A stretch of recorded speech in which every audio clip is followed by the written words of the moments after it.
약속에 관한 6번째 말씀인데요.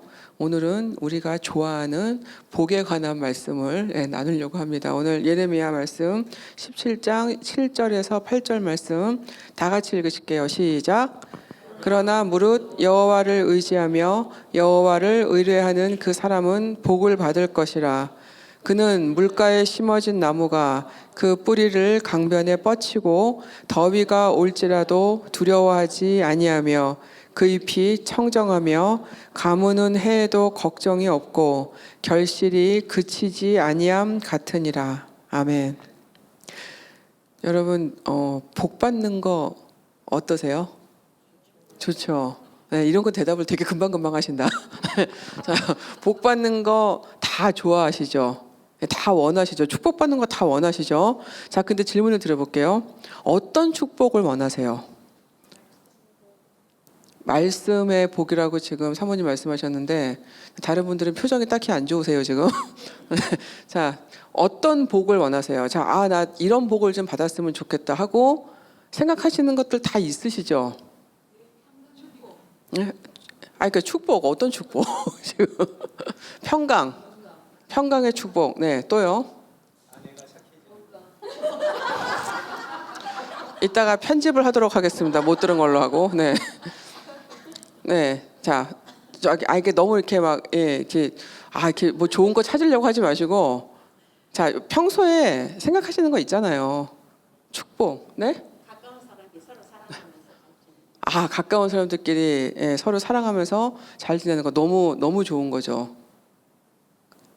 근데 그게 정말 다세요?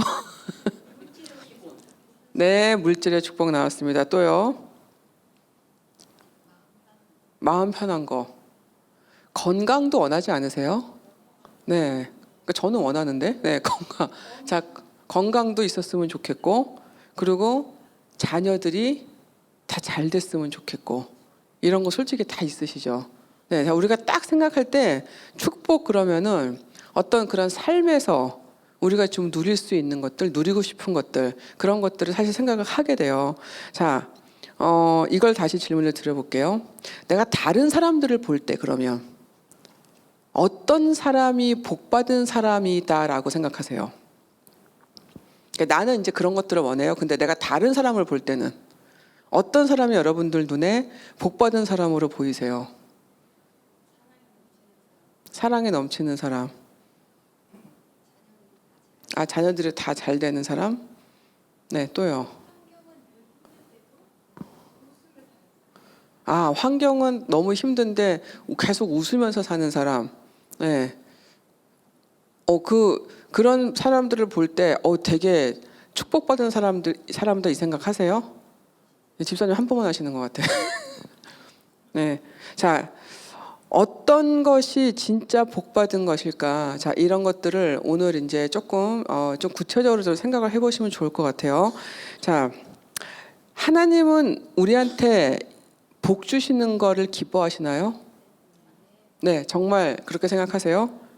네, 맞습니다. 하나님은 세상을 창조하시고 마지막에 인간을 창조하시면서 인간들에게 복을 주신 분이에요. 그래서 창세기 1장 28절 첫머리에 보면은 하나님이 그들에게 복을 주시며 라고 분명하게 말씀하고 계시고요. 남자와 여자를 창조하신 그 하나님이 제일 먼저 하신 일이 그들에게 복을 주시는 것이었다는 것을 우리가 기억을 좀 할 필요가 있습니다. 자, 그러면 창세기에 나온 그 하나님의 그 복이 지금 이 시대를 살고 있는 우리한테도 여전히 주어질까요?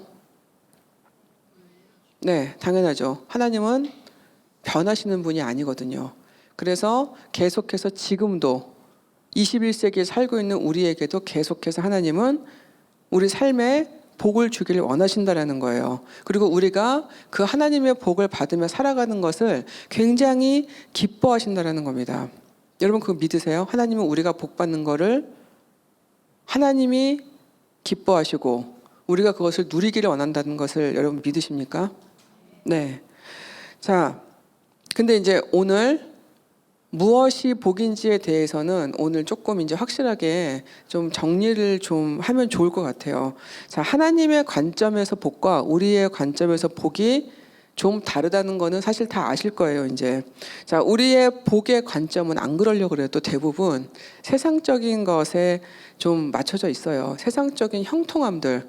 자, 여러분들 뭐 너무너무 막 사는 게 힘든데, 영적으로 너무 충만한 어떤 사람을 보고, 저 사람 너무 복받은 사람이야. 이렇게 생각하시는 분들은 저는 별로 보지 못한 것 같아요. 대부분, 저 사람 되게 복받은 사람이야. 그러면 뭔가 잘 된 게 있는 거죠. 예, 뭐 자녀들이 다 잘 됐던지, 아니면은 뭐 걱정거리가 없다든지, 뭐 아니면은 적어도 기도하고 있는 것들이 다 응답을 받는 게 보인다든지, 뭐 어쨌든 뭔가 잘 되는 게 있을 때, 저 사람은 되게 형통하구나 이렇게 생각하게 된다는 거예요. 자, 그런데 하나님의 관점에서의 복은 영적인 형통함을 얘기해요, 사실은. 하나님과 함께 할 때만 누릴 수 있는 그 영적인 형통함을 사실은 복이라고 말씀하고 있거든요. 자, 우리가 원하는 것들을 가질 때 되게 삶이 형통하다고 느껴요. 저만 그래요? 네, 솔직히 우리 그렇게 느껴요. 걱정거리가 없어요. 모든 게 다 풍족해요. 내가 뭐 바라고 원하는 것들은 너무 쉽게 다 이루어져요. 그러면 사실 우리는 굉장히 되게 형통하다 이렇게 느낀단 말이에요. 자, 그렇지만 하나님의 관점에서 형통은 뭐냐면 삶이 좀 고단하더라도 하나님의 자녀들의 인생에 세우신 그 하나님의 뜻을 이루어가며 사는 것이 형통이라는 거예요. 자, 이거를 좀 더 이제 확실하게 말씀을 드리면, 이제 성경으로 말씀을 드리면 좋을 것 같아요. 여러분, 요셉도 아시고, 다니엘도 아시고, 느헤미야도 아시고, 예수님은 너무 잘 아시죠. 자, 창세기 39장 2절을 보면, 여호와께서 요셉과 함께 하심으로 그가 형통한 자가 되어라는 구절이 있어요. 형통이란 단어를 썼어요. 그렇죠? 자, 그런데 여러분, 요셉이 형통한 이유가 뭐예요? 요셉이 왜 형통하죠? 네, 하나님과 함께 했기 때문에 형통하다고 성경에 잘 나와 있어요. 그렇죠? 자, 그런데 요셉의 실제 삶은 그닥 그렇게 형통했다고만 볼 수는 없어요.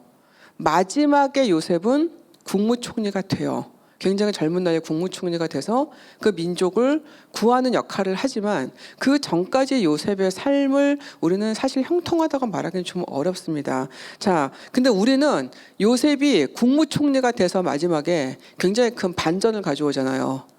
마지막에 세워진 거를 보고 많은 분들이 요셉의 형통을 그렇게 이해하시는 분들이 굉장히 많아요. 근데 아닙니다. 국무총리가 되고 세워졌기 때문에 형통한 게 아니고요. 하나님이 요셉과 함께 하셔서 요셉을 통해서 하나님의 뜻을 이루었기 때문에 형통한 자로 살았다고 기록하고 있는 거예요. 요셉의 삶 자체는 굉장히 굴곡이 많았어요. 자, 근데 우리는 요셉이 국무총리가 된 게 더 크게 보여요. 마지막에 성공한 요셉. 그렇지 않아요, 여러분? 앞에 거는 다 그래 뭐 과정이지. 중요한 건 국무총리가 됐어.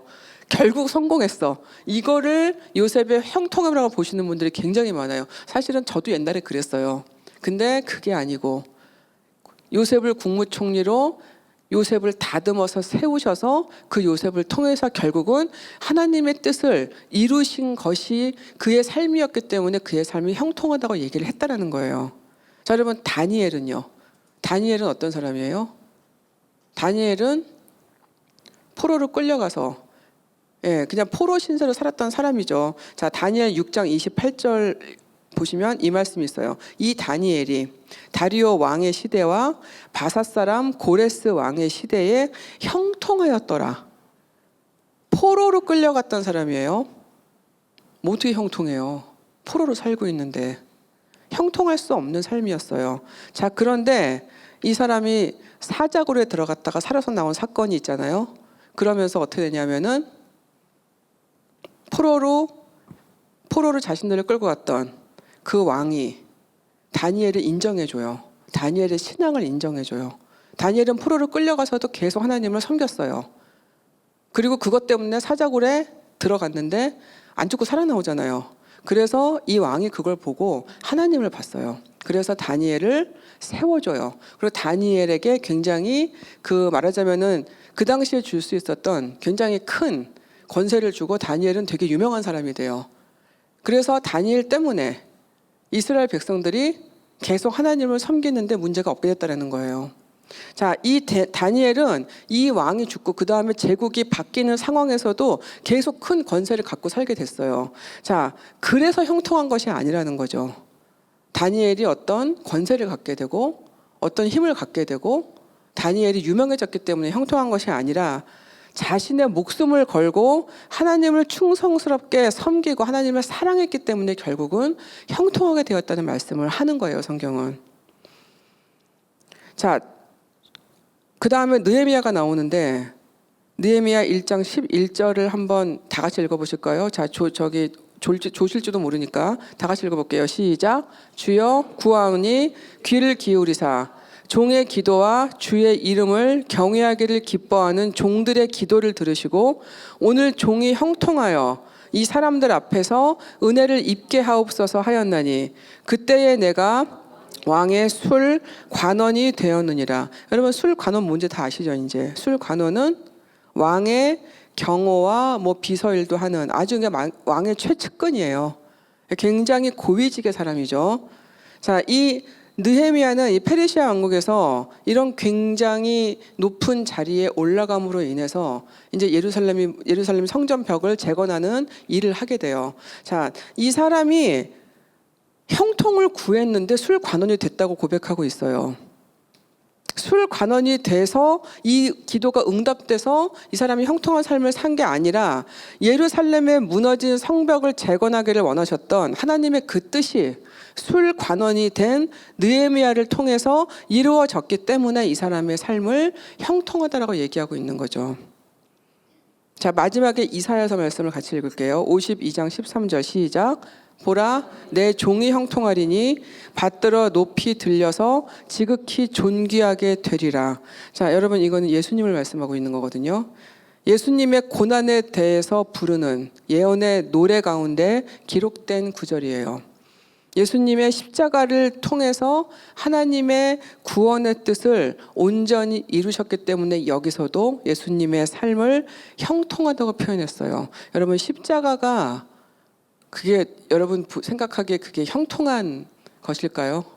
예수님의 삶에 제 생각엔 형통한 게 하나도 없어요. 우리의 기준에서는. 그러나 성경은 분명히 형통하다고 표현했어요. 자, 그 이유는 예수님이 십자가를 이루시면서 인류의 구원을 이루셨기 때문이에요. 인류의 모든 구원은 하나님의 뜻이었어요. 그래서 예수님을 통해서 이루어진 하나님의 그 뜻이 있었기 때문에 예수님의 삶을 형통하다라고 노래한 거예요.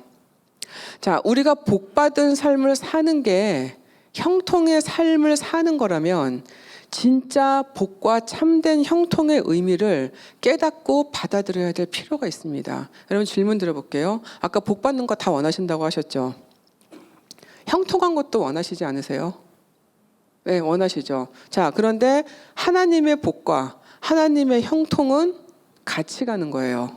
하나님의 복이 임하면 하나님이 주시는 형통한 삶이 온다라는 거죠.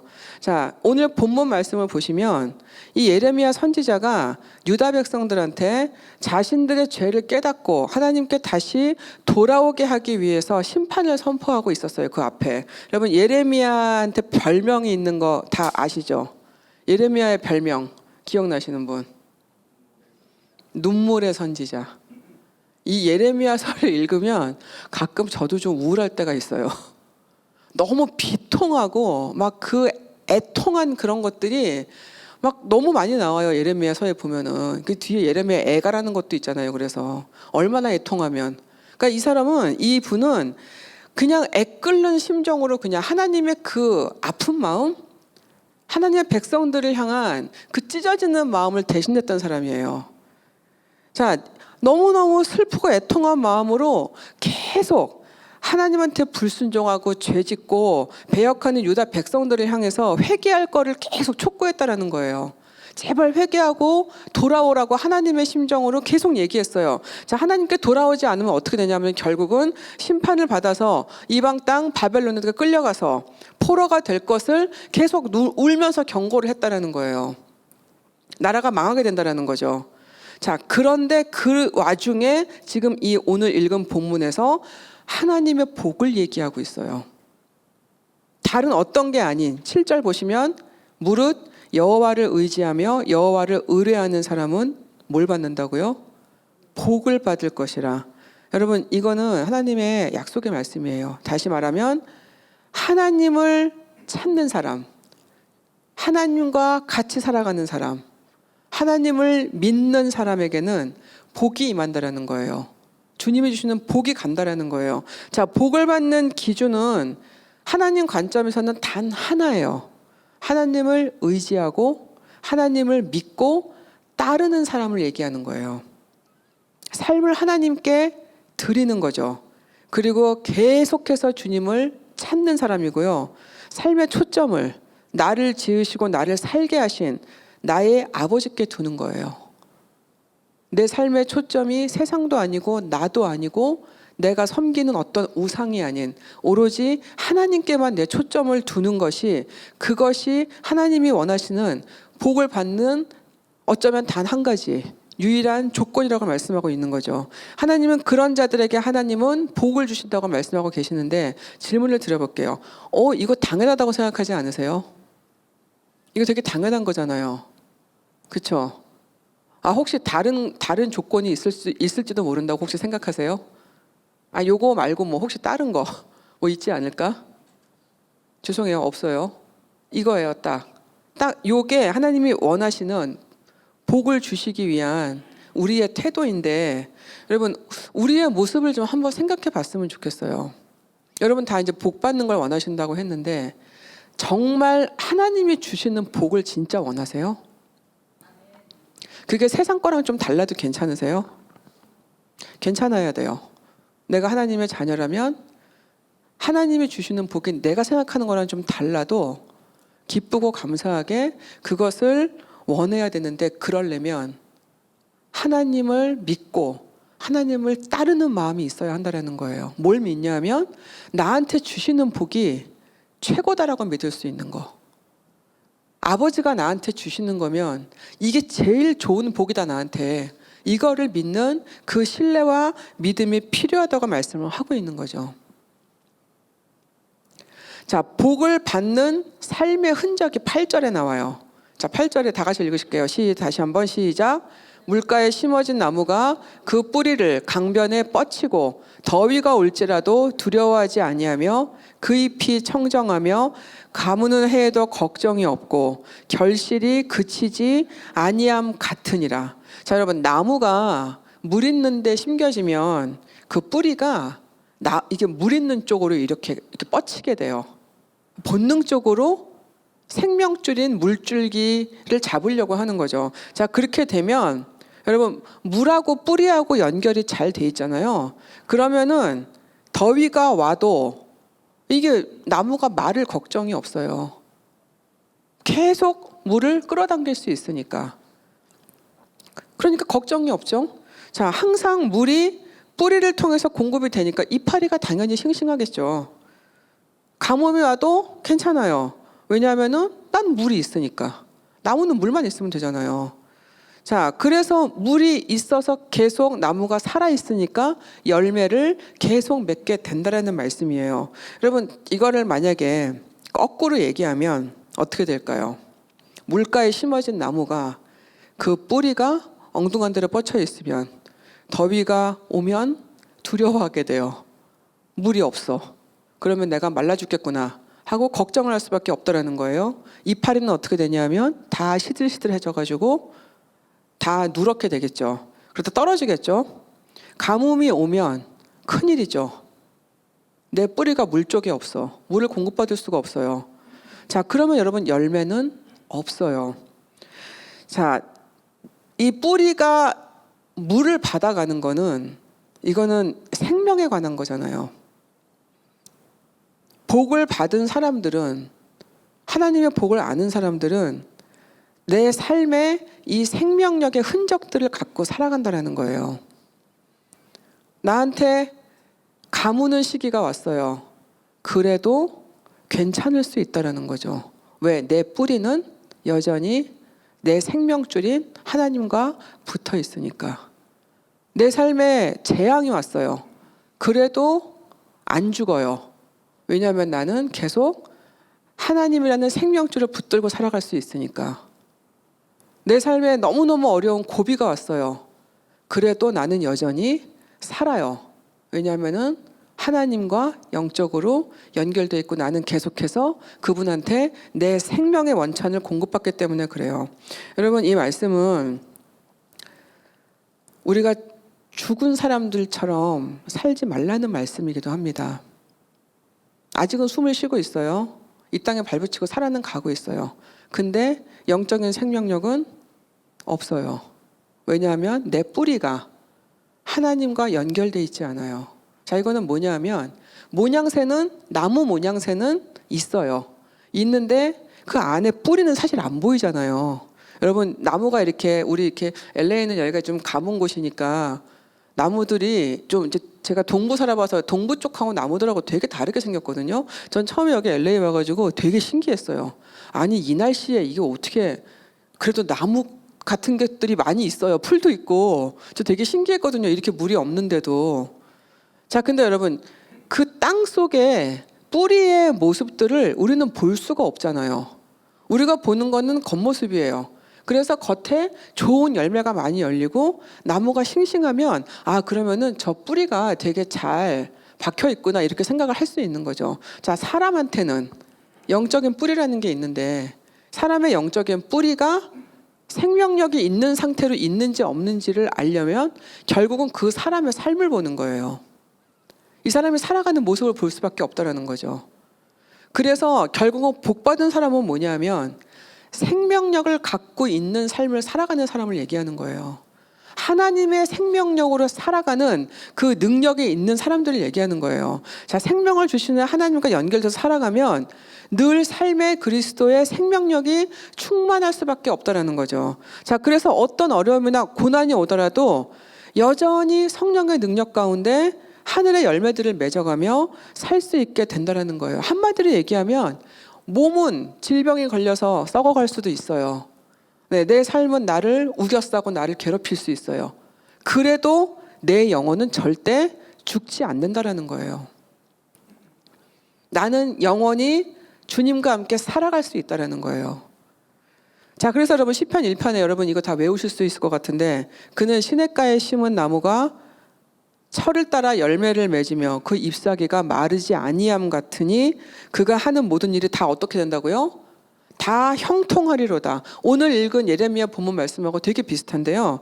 하나님 안에 온전히 살아갈 수 있게 되면 결국은 하나님이 내 안에 세우신 하나님의 뜻을 이 땅에서 내가 이루어 드리면서 살아갈 수 있게 된다라는 거죠. 이것이 복받은 자의 삶이고 성경이 말하는 형통한 삶이라는 거예요. 여러분, 새해가 되면 우리 인사 어떻게 하죠? 새해 복 많이 받으세요. 이거 인사 많이 하시죠. 근데 제가 언제부턴가 인사를 좀 다르게 하시는 거를 많이 겪어요. 언제부턴가 뭐라고 인사들 하시냐면 하늘 복 많이 받으세요. 요즘에 인사들 이렇게 많이 하시는 것 같아요. 네, 그러니까 새해 복 많이 받으세요. 그게 이제 너무 좀 세상적인 복의 느낌이 난다고 하늘 복 많이 받으세요. 이런 말씀들을 좀 많이 하시는데 저는 그거 되게 좋았었어요. 하늘 복. 느낌이 다르더라고요. 그냥 새해 복 많이 받으세요 하는 거랑 하늘 복 많이 받으세요가 되게 느낌이 달랐거든요. 자, 우리는 이제 복의 기준을 하늘의 기준으로 이제 좀 바꿔서 살아야 돼요. 그래서 자, 세상에서 잘 되는 것도 복이에요, 여러분. 그게 복이 아닌 건 아니에요. 세상에서 내가 이룰 수 있는 것들, 내가 원하는 걸 가질 수 있는 그런 은혜들, 감사한 것들 다 그거 복이에요. 그 복이지만 세상에 이런 형통이 나한테 올 때 그거는 저는 그냥 좀 작은 복이라고 표현하고 싶거든요. 하나님의 뜻을 이루시기 위해서 내게 허락하신 작은 복으로 받아들이고 그것에 만족하고 그것으로 나를 채우거나 그것에 머물지 않을 수 있어야 돼요. 자, 우리가 누려야 될 진짜 복은 하나님과 온전히 함께하면서 그분을 사랑하고 기뻐할 수 있는 은혜여야 합니다. 그게 우리가 누려야 될 진짜 복이에요. 하나님과 함께 살아가는 기쁨, 그리고 내가 그분을 사랑하는 내 사랑이 커지는 그 은혜들, 그리고 하나님이 내 삶에 계신 것을 내가 매 순간 느끼고 기뻐할 수 있는 그것이 우리가 누려야 할 때를 진짜 복이에요. 하나님이 여러분들의 인생에 그분의 뜻을 다 세워가신다는 것을 깨달으실 수 있어야 돼요. 그리고 여러분들의 삶을 통해서 하나님의 그 뜻을 계속 이루어 가시는 것을 내가 스스로 볼 수 있어야 돼요. 그리고 하나님이 내 안에 하시려는 그 일들에 내가 순종하면서 살아갈 필요가 있다는 거죠. 하나님의 자녀라면. 그래서 나를 통해서 이루어 가실 그 하나님의 뜻에 관심을 두는 삶을 사는 것을 하나님이 원하십니다. 여러분, 우리의 관심이 주로 어디 있나요?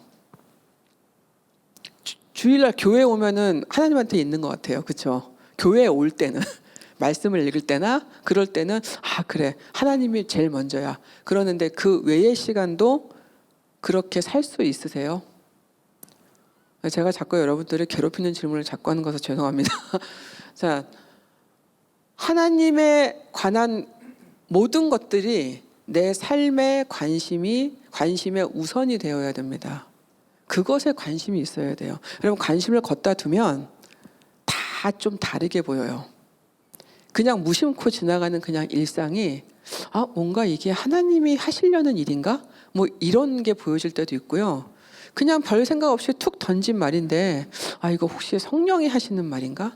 아니면은 어떤 사람을 딱 볼 때 그냥 맨날 보던 사람인데 혹시 내가 도와줄 게 없나? 이런 마음으로 누군가를 볼 수도 있게 돼요. 여러분, 관심을 하나님의 것에 두면, 하나님의 뜻에 내 관심을 자꾸 두기 시작하면 그 일들이 내 삶을 통해서 이루어지는 것들을 보게 되고 그게 나한테 행복으로 온다라는 거예요. 행복, 복 비슷하지 않아요, 여러분? 그게 행복해지기 시작하면 삶이 자꾸 감사로 채워집니다. 그리고 그 삶을 누릴 줄 알게 돼요. 이게 성경이 말하는 형통한 삶이에요. 제가 이제 가끔씩 이제 이렇게 이제 성도님들 만나다 보면은 가끔 이제 그렇게 이제 나는 복 많이 받은 사람이라고 하시면서 제가 가만히 들어보면 대부분은 우리 애들이 이제 뭐가 됐고, 이제 뭘 어떻게 했는데 하나님이 뭐 좋은 집을 주셔가지고 이득을 받고 하나님이 나한테 뭘 해주셨고 이런 거를 굉장히 말씀하시는 분들을 제가 굉장히 많이 만나요. 우리는 좀 다른 걸 형통하다고 좀 말할 수 있었으면 좋겠어요. 내 삶에 하나님이 이런 일을 이루어가고 계시는 것 같아서 내가 너무 복 받은 것 같아. 하나님이 나한테 자꾸 사랑을 가르쳐 주셔서 그게 내가 너무 축복인 것 같아. 하나님이 나한테 누군가를 자꾸 용서하는 마음을 자꾸 주셔서 내가 그것이 참 내가 복인 것 같아. 저는 이런 복을 자랑할 수 있었으면 좋겠다는 생각을 참 많이 합니다. 사도 바울은 딱 하나만 자랑했어요. 뭔지 아실까요, 혹시? 사도 바울은 딱 하나 자랑한 게 있어요. 그리스도의 십자가. 자기는 그리스도의 십자가 외에 자랑할 게 아무것도 없다고 얘기했어요. 근데 그 사람은 굉장히 자랑할 게 많았던 사람이에요, 제 생각에. 엄청나게 많은 사역들을 했어요. 교회를 엄청 세웠고 사람들을 엄청 세웠고 그리고 사람들한테 엄청난 그리스도를 전했고 굉장히 많은 고난을 받으면서도 하나님을 지켰어요. 굉장히 자랑할 게 많은 사람인데 자기는 오로지 자랑할 게 그리스도 십자가 하나밖에 없다고 얘기했거든요. 여러분, 그 말은 뭐냐면 그냥 내가 내 안에 충만하게 차 있는 것이, 내 안에 정말 사람들한테 나타내고 싶은 것이 그리스도의 십자가 하나밖에 없었다라는 얘기예요. 그걸로 가득 차 있던 사람이었어요. 저는 나도 좀 이렇게 살았으면 좋겠다는 생각을 참 많이 합니다. 그래서 어디 가서 네가 받은 복이 뭐냐라고 누군가 물어봤을 때 나는 다 받았는데 그것이 뭐냐면 그리스도의 십자가입니다 라고 정말 이렇게 진심으로 얘기하는, 저도 그런 삶을 살았으면 좋겠다는 생각을 참 많이 해요. 자, 여러분, 세상에서 형통도 감사하셔야 돼요. 하나님이 주신 것들이거든요. 자, 그거를 제가 막 미워하거나 싫어하거나 감사하지 말란 말씀 아닙니다. 세상에서 받은 것들도 감사하실 수 있어야 됩니다. 하지만 더 큰 하늘의 복을 원하고 소유할 수 있었으면 좋겠어요. 세상의 형통에 만족하지 않고 더 큰 것을 바라고 더 큰 것의 가치를 알고 그것을 감사할 수 있는 우리가 되었으면 좋겠어요. 자, 하나님은 그분을 전적으로 믿고 신뢰하고 의지하고 따르려는 사람들한테 복을 주신다고 오늘 약속하셨어요. 그 복은 하나님이 주시는 하늘의 것들이라는 거예요. 그리고 그 복은 세상의 복들과는 비교할 수 없는 놀라운 것들이에요. 그것을 우리가 체험하고 살 수 있을 때 하늘의 것들이 훨씬 더 나에게 큰 감사와 은혜를 주는 복들이라는 것을 내가 실제로 체험하고 살아갈 수 있을 때, 그때 하나님은 우리 삶의 모든 것들을 통해서 우리에게 주시는 제가 아까 표현한 작은 복들, 그런 것들을 통해서 하나님의 일들을 이루어 가신다는 거예요. 여러분들의 삶에 하나님의 일이 이루어지는 것을 보기를 원하십니까? 정말 원하십니까? 뭐 나를 통해서 뭘 하시겠어, 이런 생각 하시는 분 여기는 안 계시죠? 하나님은 우리 각자의 삶을 통해서 하시고 싶은 일들이 있어요. 그리고 그 일을 어떻게 해서든지 이루어 가시려고 우리를 계속 다듬고 다스리시거든요. 우리가 하나님의 다스림 안에 있을 때 하나님은 우리를 통해서 하나님의 일을 이루어 가는 것을 보게 하신다는 거예요. 그리고 그것이 우리에게 복이고 그것이 우리가 삶이 형통해지는 것이라는 것을 말씀을 하고 있는 거죠. 우리가 눈에 보이는 형통을 바라는 대신에 영적인 삶의 형통을 더 간절히 우리가 원하기를 바라신다는 거예요. 그것이 하나님의 자녀된 어쩌면 당연한 모습인데, 하나님은 그런 우리의 모습을 통해서 하나님의 이름을 자꾸 이 땅에 드러내시는 일을 하신다는 거예요. 제가 아주 좀 오래됐는데 딱 한 번 만났던 분이 있어요. 근데 그분이 연세가 이제 그 당시에 한 60대 초반쯤 되셨는데, 제가 그분을 왜 잊지를 못하냐 하면 너무너무 행복해 보이는 사람? 그냥 자기 얼굴도 되게 이렇게 스마일상이고 굉장히 명랑하고 쾌활하신 분이 있었는데, 저희 성도분의 사촌 언니라 그래가지고 잠깐 방문하셨을 때 한 번 만났어요. 같이 밥을 먹게 됐어요. 그래서 얘기를 나눴는데 저 깜짝 놀랐어요. 암을 3번을 겪었고요. 다 다른 암을 3번을 겪으셨더라고요. 그리고 남편이 바람이 나서 집을 나갔고 자녀가 딱 하나인데 그 당시에 실종 상태였어요. 10년을 넘게 찾았는데 찾을 수가 없어서 그래도 포기 안 하고 찾는다 그러시더라고요. 그리고 남편이 이제 집을 나가면서 재산을 다 들고 나가가지고 이제 뭐 돈도 없고 이제 그런 상태인데, 이분이 그 당시에 이제 나이가 60대 초반인데 본인도 몸이 안 좋으신데 먹고 살아야 되니까 이제 그 간병하시는 일을 하시는 분이었어요. 근데 그분이 뭐라고 말씀하셨냐면, 자기는 너무 큰 복을 받은 사람이어서 아무 불만이 없다고 말씀하시더라고요. 그래서 제가 여쭤봤어요. 어떤 복을 받으셨냐고, 어떻게 그렇게 생각하시냐 그랬더니, 나는 그 과정을 겪으면서 하나님을 만났대요. 하나님이 자기 삶에 그렇게 찾아오셨대요. 너무너무 죽고 싶고 힘든 시간들이 많았는데 하나님이 자신을 찾아오셔서 나를 100% 채우셨다고 그렇게 표현하셨어요. 그래서 너무너무 자기는 큰 복을 받은 사람이기 때문에 자기는 전혀 불평할 게 없다고 말씀하시는 걸 제가 들었거든요. 제가 그때가 한 30대 때인데 이게 가능하구나. 저는 그때 사실 이미 사역을 하고 있을 때인데도 너무너무 제가 되게 은혜가 됐어요. 너무너무 제가 놀랬어요. 그렇게 고백을 하시는 걸 보고. 얼굴이요, 모든 거 다 가진 사람 같은 얼굴이었어요. 그런 어려운 일이 있는 분일 거라고는 상상을 할 수 없는 얼굴이었어요. 여러분, 저는 그분의 삶이 형통하다고 믿습니다. 이제는 그것이 복받은 사람의 형통한 삶이라는 것을 이제 믿을 수 있어요. 여러분 하나님의 복을 진짜 원하세요? 그렇다면 우리가 할 일은 딱 하나예요. 하나님을 더 의지하는 거, 하나님을 더 붙드는 거, 그리고 하나님께 더 나아가는 거. 그리고 여러분 하나님 앞에 가셔서 하나님이 약속하신 그 복을 나에게 부어달라고 기도하세요. 주님, 나는 하나님이 나에게 부어주시는, 주님이 주시는 그 복을 받기를 원합니다. 주님이 나에게 주시는 그 형통함을 살기를 원합니다. 그것을 기도할 수 있어야 됩니다. 그리고 하늘의 그 신령한 복들이 내 삶에 임하는 그 은혜를 달라고 구해야 됩니다. 저는 하나님이 그 기도를 기뻐하실 거라고 믿어요.